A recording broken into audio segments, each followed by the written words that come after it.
Oh man, combat's taking forever.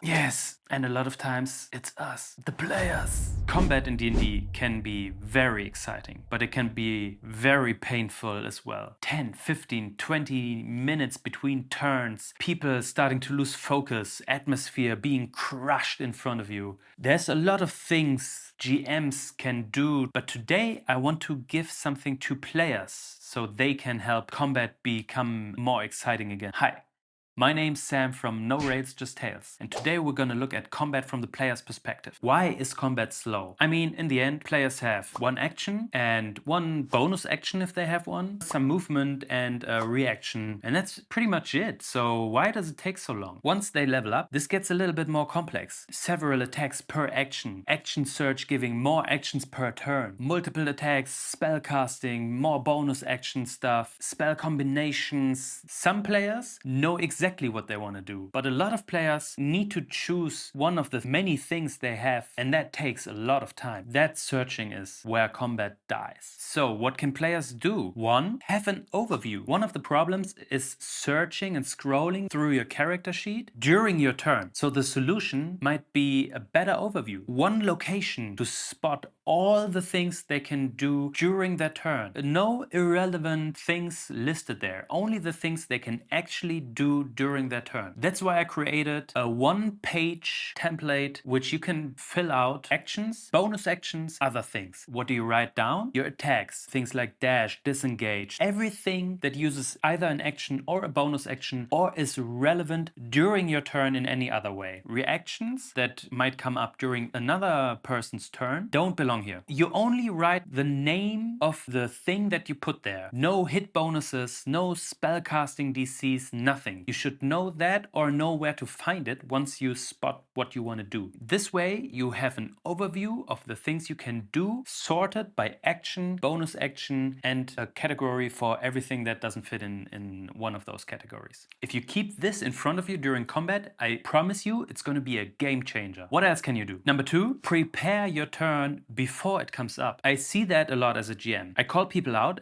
if it's their turn, and then they start thinking about what they want to do. Don't do that. Think about what you want to do when it's the person's turn that comes just before you. So you can talk to your GM to call you out with the person that's turn comes up next. So they would say, okay, player A, it's your turn. Player B, you're up next. That's a very simple but powerful tip, because in that moment you can look at your combat sheet and choose the things you might want to do. And that's the biggest things you can do. Have an overview about your actions and bonus actions and prepare yourself before your turn comes up. There's a couple of other things I want to mention. Know your character. You don't need to know the player's handbook every page, and you also don't need to know by heart every little detail. If you need to ask a question every now and then, that's fine, but know the basic things about your character. Know how any ability works, how you can use anything that you want to use, and then you don't need to look it up, you don't need to explain it, or you don't need to ask it when it's actually happening. That's something you might want to work on in between the sessions. That's also valid for rules discussions. If you disagree with a rule, write a note and then try to talk about it in the break or after the game. That's basically it. If you have an overview about your stuff, if you prepare your turn before it comes up, if you know your character, that's pretty much everything you can and need to do as a player. The rest is up to your GM. Get the PDF I created. It's for free. You can find the link to my Patreon in the description, and the PDF is on my Patreon. It will help you and your other players and your GM out so much. And if you liked this video, if you think this was helpful, think about subscribing. For now, enjoy learning your character and have fun at the table.